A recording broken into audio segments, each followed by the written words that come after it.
नमस्कार. एम-पी-एस-सी आपल्या चॅनलवरती सर्वांचे स्वागत आहे. आपण जर चॅनल नवीन असाल तर कृपया सबस्क्राईब करा, जेणेकरून तुम्हाला येणारे सर्व महत्त्वाचे व्हिडिओ पाहता येतील. आपलं एम-पी-एस-सी बूस्टर नावाचं टेलिग्राम चॅनल देखील आहे, ते सुद्धा तुम्ही जॉइन करा. आता राज्यसेवा पूर्व परीक्षेचा जो काही कालावधी आहे तो फक्त आता 1 आठवड्यावरती आला आहे आणि पुढच्या येणाऱ्या रविवारी आपण एक्झाम देणार आहे. तर हा जो शेवटचा आठवडा आहे, चालू आठवडा, याच्यात आपण काय करायला पहिला माइंडसेट काय पाहिजे आणि परीक्षा हॉलमधली आपली स्ट्रॅटेजी काय पाहिजे, जेणेकरून आपण पास होऊयात. आणि सध्या आपल्याला अनेक प्रश्न पडत आहेत, मनामध्ये अनेक विचार येत आहेत, तर त्याला पण आपण कसं सामोरं जायचं हे या व्हिडिओमध्ये बघणार आहोत. तर सगळ्यात महत्त्वाचं आपल्या सगळ्यांना कसं वाटत असतं, की अजून माझी तयारी बाकी आहे का? अजून खूप करायचं राहिलंय. मग कसं होईल? सगळं होईल का? पेपर चांगला जाईल का? अजून तेवढा कॉन्फिडन्स मला सारखं वाटतोय का नाही? पेपरमध्ये मला क्वेशन्स येतील का? माझा किती प्रश्न बरोबर येतील किंवा काय? असे अनेक प्रश्न आपल्याला येत आहेत. म्हणजे अजून असं एकदम आपण ह्या मोडमध्ये नाहीये, की हां, चला मी दिला पेपर आणि सगळंच मला येणार आहे किंवा खूप भारी मी देणार आहे. असं थोडंसं ही वाटण्याची शक्यता कमी आहे. आता काय वाटतं माझं हे राहिलं, ते राहिलं किंवा मला जाईल का पेपर चांगला? ते एक लक्षात घ्या. आजपर्यंत जेवढे मुलं पास झालेत पूर्व परीक्षा, त्यातल्या बहुसंख्य मुलांना असं वाटणं साहजिक होतं. म्हणजे असं त्यांना वाटतच होतं, की मला अजून वेळ मिळाला असता तर मी अजून चांगला अभ्यास केला असता. माझे काही घटक राहिले आहेत किंवा अजून चांगली तशी रिव्हिजन माझी झाली नाही, अजून माझं राहिलंय करायचं. असं शेवटपर्यंत वाटत राहणार आहे. त्या एक्झामच्या हॉलमध्ये जाईपर्यंत आपल्याला असं वाटत राहणार आहे. मग कसं होईल? पेपर कसा जाईल? असे प्रश्न किंवा विचार मनामध्ये येत आहेत. तर एक लक्षात घ्या, जी मुलं पास झाली त्यांना हे सगळं याच मोडमधून ते गेलेले आहेत आणि त्यांनी काय केलं, जो काही अभ्यास झाला आपला, आता आपण एक्झाम हॉलमध्ये गेलो, सगळे पुस्तक वगैरे गुंडाळून जेव्हा आपण आत जातो हॉलमध्ये, तेव्हा आपण जो काही अभ्यास करून गेलो, त्याच्या भांडवलावरती जी काही परिस्थिती समोर येईल, त्या परिस्थितीमध्ये चांगल्या प्रकारे पेपर सोडवायचा आणि यामुळे ते पास झाले. आणि उरलेले जे ते 5-6 दिवस आहेत शेवटचे, त्याच्यात हेच करायचं आहे. जेवढं काय होईल तेवढं करायचं आहे आणि ते करून आपल्याला पेपर खूप चांगल्या पद्धतीने द्यायचा आहे. इतर पण मुद्दे बघणार आहे. पण सगळ्यात महत्त्वाचा मुद्दा म्हणून आधीच सांगतो, की जुन्या प्रश्नपत्रिका ज्या आहेत ना 2017 ते हे चुकून 2020 झालंय. 2017 ते 2023 ह्या प्रश्नपत्रिका पाहिल्याच पाहिजेत. ह्या सगळ्या प्रश्नपत्रिका व्यवस्थितपणे आपण बघितल्याच पाहिजेत. तरच आपण 100% पास होणार आहे. थोडा अभ्यास कमी झाला तरी चालेल. पण ह्या सगळ्या प्रश्नपत्रिका आपण वारंवार बघितल्या ना, पेपर खूप भारी जातो आपल्याला आणि पास आपण होतोच. त्यामुळं 17 ते 23 च्या प्रश्नपत्रिका बघायच्या आहेत. सुरुवातीला 17 ते 20 च्या पटकन बघून घ्या 1-2 दिवसात आणि शेवटच्या 4 दिवसात 20 ते 23 च्या वारंवार पहा. आता आपण 17 ते 23 म्हणजे आता आपण 20 ते 23 च्या पाहिल्या तरी चालतील. पण लक्षात घ्या शेवटच्या 3-4 दिवसामध्ये तरी 2020 आणि 2023 पर्यंतचे जे पेपर आहेत 4 ते वारंवार पाहून झाले पाहिजेत. मग तुम्ही घटनेचे 15 क्वेश्चन घेऊन 4 वर्षाचे घटनेचे सगळे क्वेश्चन पाहिले तरी चालतील किंवा अख्खा पूर्ण पेपर पाहिला तरी चालेल आणि त्या पेपरवर उत्तर आता टिक करून ठेवा आणि तरच बघा. उत्तर बिना टिक करता सहसा बघू नका, माझा सल्ला आहे.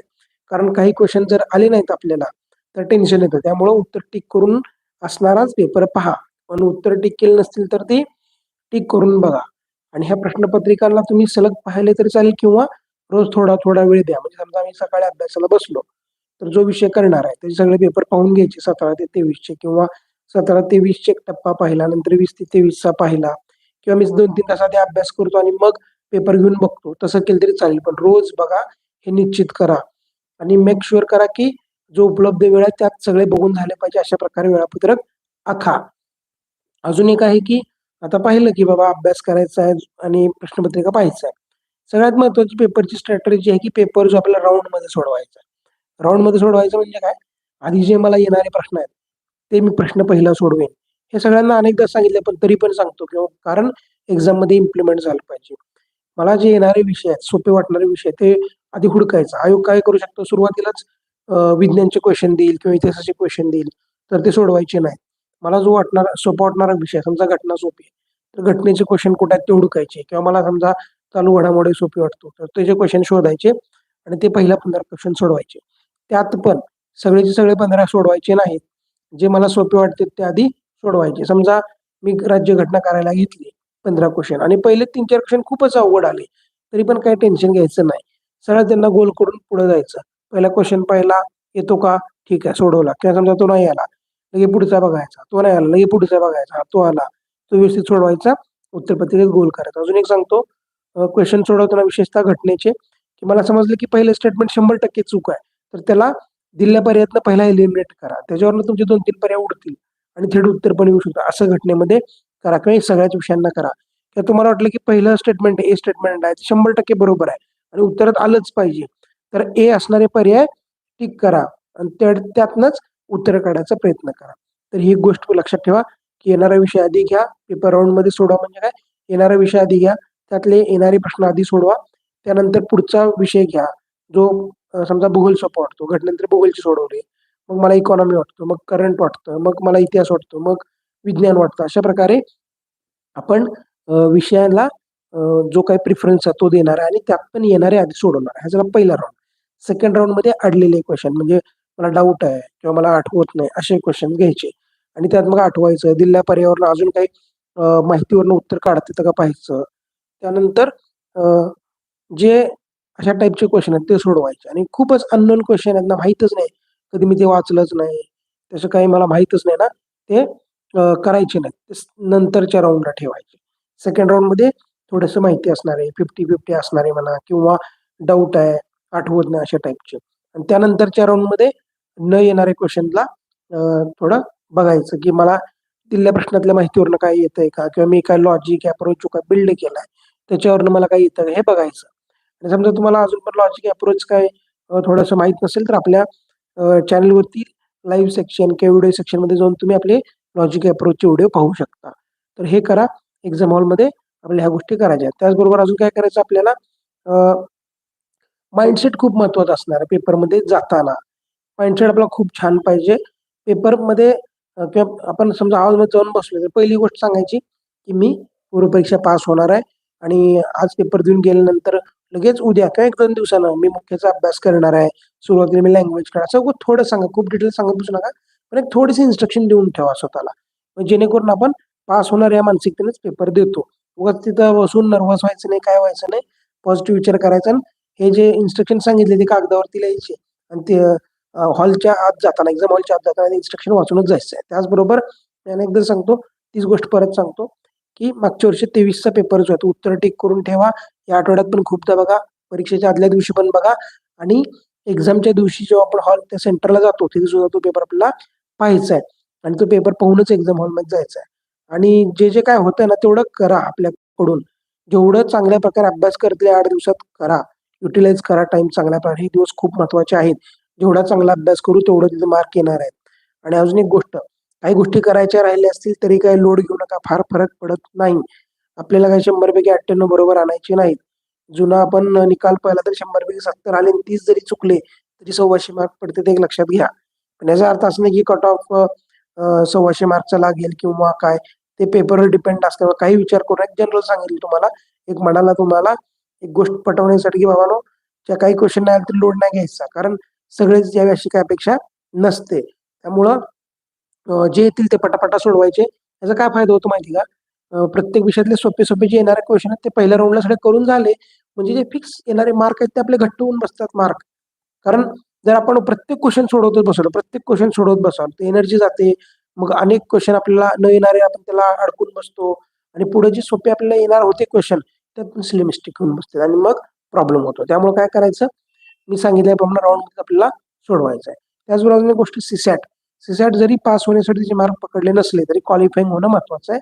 उगाच त्यात रिस्क घेऊ नका. सीसॅटची किमान मागच्या 2 वर्षी पेपर चाळा. अख्खे सगळे 10च्या 10 पॅसेज बघा असं म्हणत नाही. पण एक 2-2 पॅसेज तरी बघा बाबा. क्वेश्चन वाचा. त्याचे आन्सर कसे दिलेत पॅसेजमध्ये बघा. त्यानंतर गणितं बघा. कशा टाईपचे गणितं यायलेत.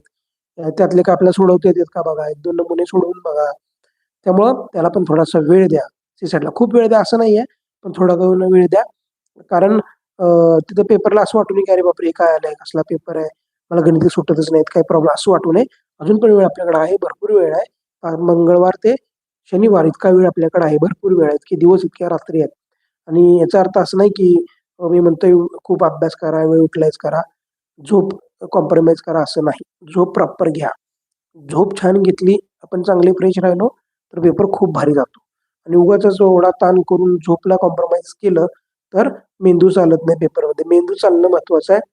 त्यामुळे जुने पेपर वारंवार बघा, कसे क्वेश्चन विचारलेत, काय झोप घ्या, जेवण करा. उगाचच सध्या नवीन कुठल्या गोष्टी करू नका. वेट लॉस करतो किंवा इतर काय करतो करू नका.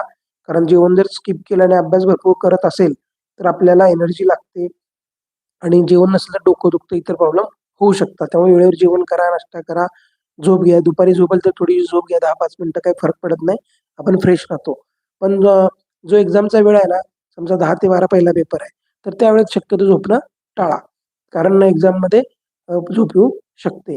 अजून एक गोष्ट, पेपर सोडवताना ना एक गोष्ट करा. समजा तुम्हाला 2-3 क्वेश्चन अडले किंवा काही क्वेश्चन अडले, येईना किंवा पेपर अवघड चालतंय असं वाटलं, थांबायचं लगे. 2 मिनिट थांबायचं. 2 मिनिट नाही, एका 15-20 सेकंद थांबू शकता आणि स्वतःला सांगायचं, "हां, ठीक आहे. असं आहे का? थोडं प्रॉब्लेम येतात का? हां, येऊ दे," म्हणायचं. "पण आता मला प्रॉब्लेम येणार नाहीत." आणि स्वतःला एक सांगायचं, की "मी छान पेपर सोडवत आहे." म्हणायचं, तसंच म्हणायचं, "मी छान पेपर सोडवत आहे आणि उरलेला पेपर मी चांगलाच सोडवणार." स्वतःला सांगायचं आणि बघा तुम्ही खरोखर पुढचा पेपर चांगल्या प्रकारे सोडवता, आपल्याला येतं ते. तर ही गोष्ट करा. त्यानंतर अ, हे ॲक्चुअली हे चुकून 2 आठवडे झालाय. हे जे आहे ना, एक 5-6 दिवस उरलेत. त्याला पण तेच इन्स्ट्रक्शन लागू होतात, की आपल्याला प्रत्येक मिनिट वापरायचा आहे. आता उरलेल्या दिवसांमध्ये बऱ्यापैकी विषय डोळ्याखालनं घालायचे आणि सगळ्यात महत्त्वाचं आपला माइंडसेट जो आहे तो चांगला ठेवायचा आहे. नॉर्मल राहायचं आहे, फार लोड घ्यायचा नाही. इतर कुठलेच विषय डोक्यात घ्यायचे नाही. शेवटचा अटेम्प्ट आहे. मग पेपर पॅटर्न बदलणार आहे किंवा मग कसा होईल, काय विचार करायचा नाही. फक्त क्वेशन बाय क्वेशन डील करायचा आहे. मॅच किंवा पेपर हा पेपर असतो. तो आजपर्यंत जे प्री झालेले आहेत त्याप्रमाणेच हा पण पेपर येणार आहे. क्रिकेटची वर्ल्ड कपची फायनल मॅच असू दे किंवा त्या वर्ल्ड कपमधली पहिली मॅच असू दे. ती मॅचच असते. 50 ओव्हरची असते, रूल सेम असतात. सगळं सेम असतं. आपण फक्त जो बॅट्समन आहे त्यानं बॉलवर लक्ष दिलं पाहिजे किंवा जो बॉलर आहे त्यानं त्याच्या स्वतःच्या बॉलिंग स्किलवर लक्ष दिलं पाहिजे. त्यांनी वर्ल्ड कपकडे बघत नाही बसलं पाहिजे. हां, आता मी वर्ल्ड कप जिंकणार आहे, मग जिंकल्यावर कसं? किंवा मग अरे बापरे! रनच निघालेत, मग वर्ल्ड कप मला नाही मिळालं तर कसं?